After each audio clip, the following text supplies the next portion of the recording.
forgotten how ridiculous this thing looks. I literally just looked into the server, and I just pointed my head up, and this was the first thing that I saw. Anyway, welcome back to another episode on the Hermitcraft server. It is episode 123, I believe. And, I mean, this thing is just, it's just horrendous. I'm sure Iskal will agree here. It's not a good look. I mean, the square eyebrow is definitely working some wonders. I don't know what wonders they are, but it's working some. I go away for 4 days, come back to find a unibrowed mustache brow villager head and a mustache man walking around on my island. I mean... Yeah, no, I mean, it's nice that you're here, actually, because, you know, I just logged back in. I'd forgotten quite how ridiculous it is. The square brow, the quad brow, the quad unibrow. Quad brow. Quad brow. That's brilliant. Yeah, I'd forgotten how ridiculous it is, so I logged in and then saw it, and then saw you, and saw you seeing it. And you seem a little bit confused by it. So I should explain. So you know our villager contest type thing that we've taken a small hiatus on for other projects and stuff like that. Well, yes. I thought it would be a good idea to actually set a deadline, but I thought that if I set a deadline, then people would say that it was a biased deadline, because obviously I could say we've got 4 days left and then have everything planned out for 4 days and then... And just win. Yeah, and just win. Exactly. So yes. I thought I would take the decision out of our hands by building this guy right here. Hopefully... So this person will tell us how many days remains in the villager trading competition. Yes, that is the plan. When we hit the button. Don't press it yet. I wonder what his voice is. Is his voice like 5 days? I mean, if I could have done that, I would have done that. Unfortunately, it's going to be a little bit more low budget than that. But, I mean, you know, it's, low budget. It's still going to be cool, okay? Shall I do the honors? Go on. Press the wart. All right. Oh. It's not a pumpkin head. It's a wither head. Oh yeah, sorry. I forgot the pumpkins. So you had some heads in your base. You went into my mob skull chest, didn't you? You went into my mob skull chest. I can't believe that. But look how hilarious it looks. He looks pretty dangerous. It looks like a Doomsky, like. Yeah, he's right. Okay, let's see where he goes. He's on the quad brow. He's on the quad brow. He looks horrendous. This literally looks like something out of a horror film. Here we go. This literally looks like a ritual sacrifice. It does. Oh, he hasn't died.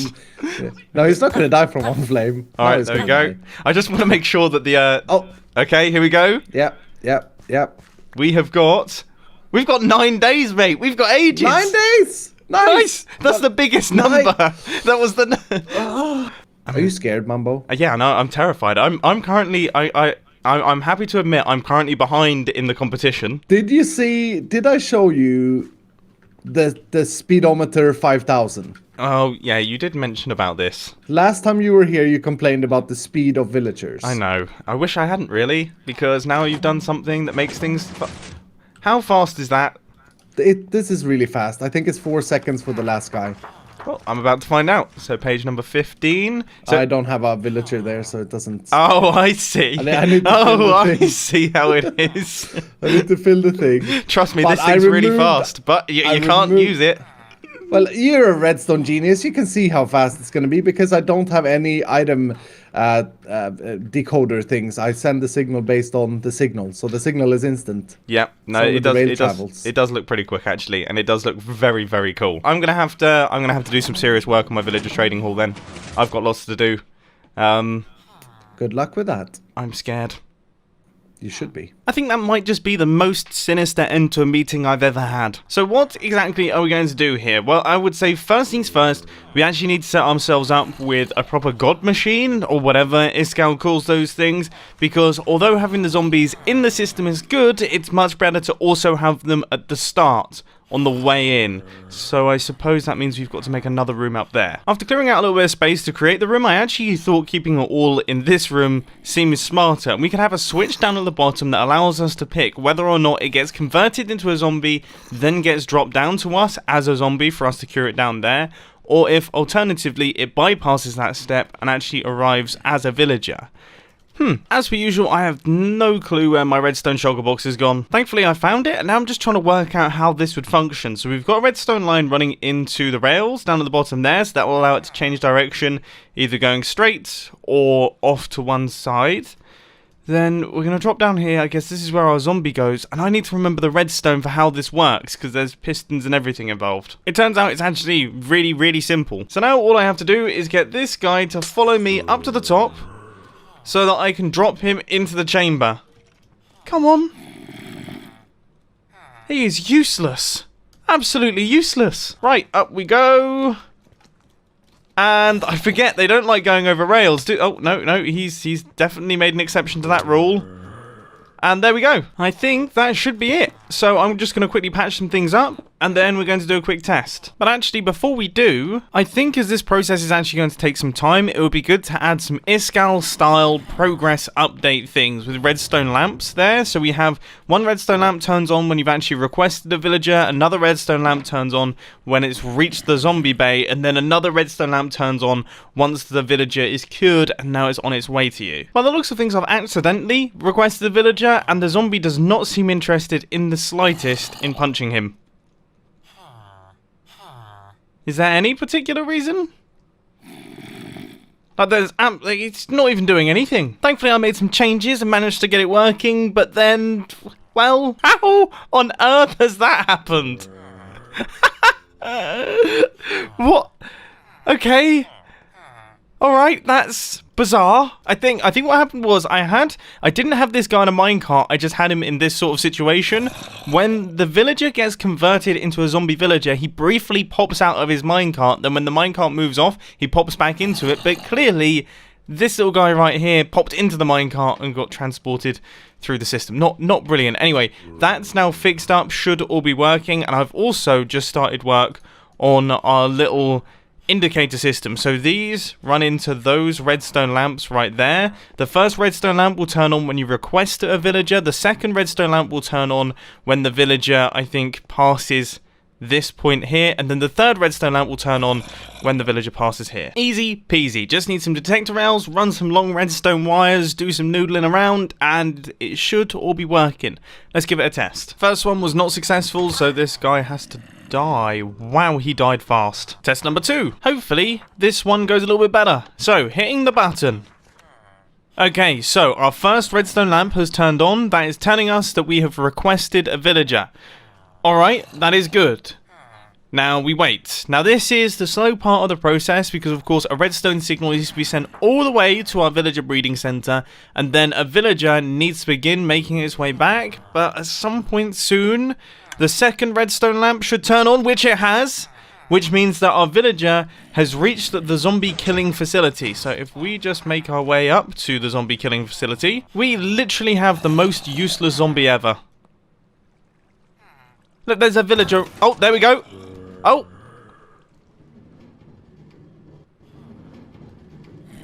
Well, that kind of works. I guess we need a few more powered rails, but it sounds like the redstone lamp has also triggered, which it has, telling us that our villager is now at the final stage and is here. So he has arrived.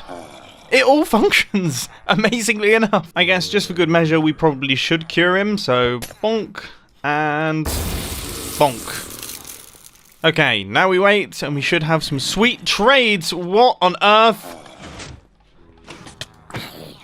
Okay, we need to make this place a little bit more secure. Oh, he's totally not going to stay in his minecart, is he? No, as is typical, he did not. And more importantly, he also he dropped straight through the hole.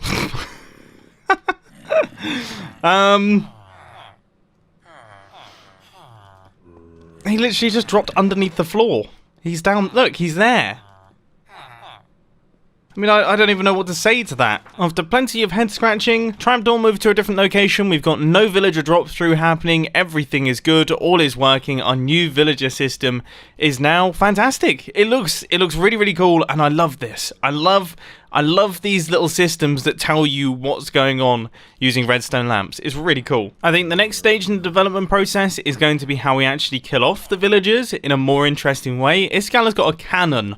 I don't know if I can compete with that, but I'm sure we can do something interesting. Anyway, on the topic of Iskal, he's actually asked me to come over to the Sahara meeting room because he wants me to help him out with something. I don't think it's fair that you have your little stool up there. It's Grian's chair. Yeah, but it's my chair on top of Grian's chair. That's perfectly acceptable. I guess. I still have the smallest chair. It just gives the illusion that I have the biggest chair. It makes me want to get up, add a little head thing. There we go. I tell you what, it's going to end up as another build-off. We're going to go through the roof of Sahara very gradually. That would have been hilarious. I have decided that we need to sell concrete. Yep. Yes, absolutely. And as we both know, making concrete is a hassle. Yep. Not just even with a blast chamber, it is a hassle. Yep. Let's be honest. You still have to find your gravel, your sand, your dyes, etc. I made a machine. I made a factory that you flew over. It looks, I mean, I saw it as I came in. It looks utterly ridiculous. It is really cool, and it fits in. It's like, I love the way that it looks in with the rest of Sahara as well. It looks really, really cool. So if you stand over here and you press the gray button, that is, do you have enough space to make a full 8 stacks of No, concrete? of course I don't. Right, let me just... Okay, yeah. I mean, come on. Come on, dude. What in the world? Cool, okay. Yep. That's all useful stuff. I really hope it doesn't despawn. Yeah, I actually look at it and it's not just rotten flesh. Anyway. No, this is all really useful for once. Okay, fire away. So you press the grey button if you want grey concrete. Is that this one here? I'm just to clarify. Yep. And oh my goodness, that is a wonderful noise. Isn't it? I love it. I love all the droppers. Oh my word. Oh, this is the coolest thing ever. I also got some cyan terracotta out there. I don't know if that was meant to happen. Yeah. Okay, no, I probably dropped that into it. So you got one less of some. Oh, no. Oh, well, why did I do that? I mean, it definitely works. So yeah, I got one less. So I've managed to make all of this. Did you actually want me to craft all of that concrete powder, by the way? It was the sand and gravel I collected for testing purposes, but now it's crafted, I suppose. So yep. So yeah, that's good. Good job. It works great. though. I mean, it's I can repay you that stuff. But then you take your powder over here. Yep.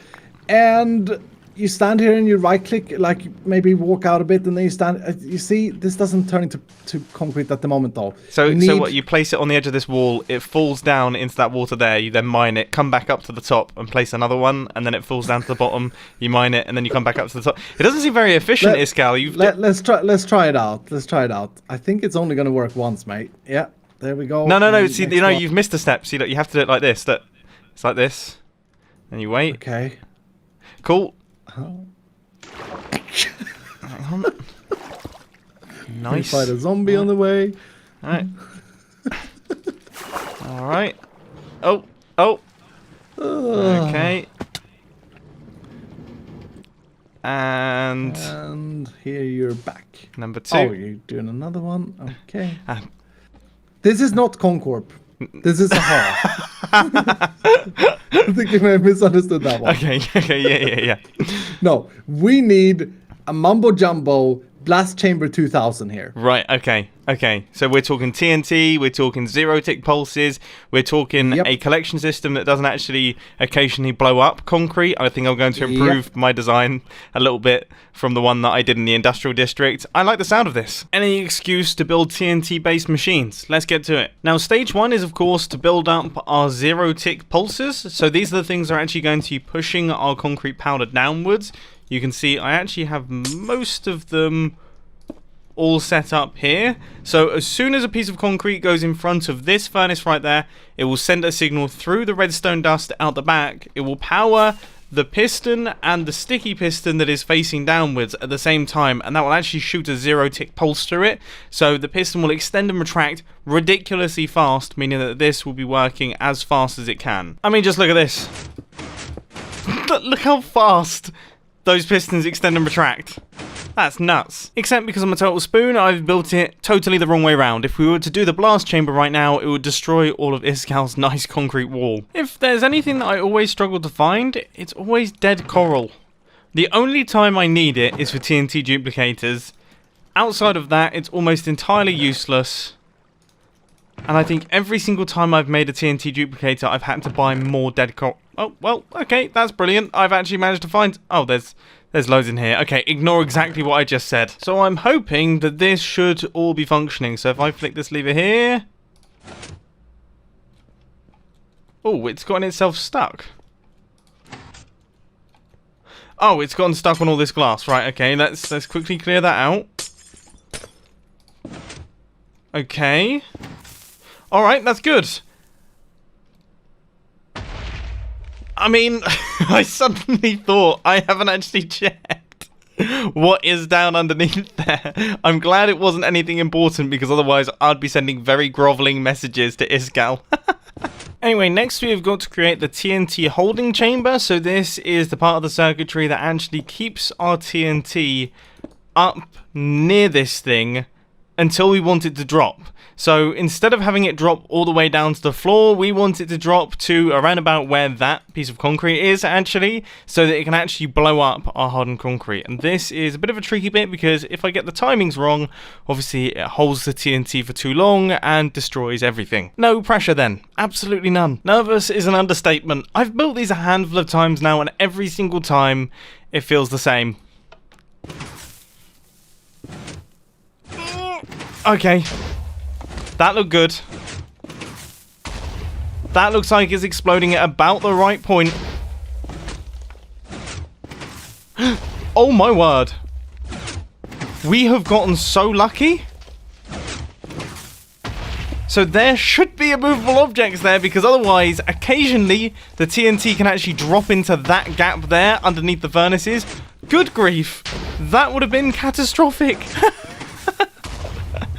I'm going to turn this thing off. I'm getting nervous. Now, I've run into a bit of a problem because I like symmetry quite a lot, and all of this build is symmetrical. I feel like I need to continue on the fairly symmetrical theme. Obviously, this is a little bit one-sided. Originally, I was going to have the push-in system on this side as well, but I think that would be off-center, and Iskal would punch me in the face. So I'm going to do it on this side. The only thing is that the TNT duplicator is on this side, which means that I'm going to have to deactivate some of this circuitry, but I'm going to leave the redstone in place because it looks cool. Oh, and one thing that I'm definitely going to do for this build is a slightly smarter system for when it jams, because in my one in the industrial district, when it jams, you have to stand on a pressure plate. It's a bit rubbish. Hopefully we can automate that. This does not work how I thought it would for converting concrete powder. Okay, we have to rewire some bits. This is considerably better. I've also added in this redstone clock out the back that if I place in some concrete powder here, let's see,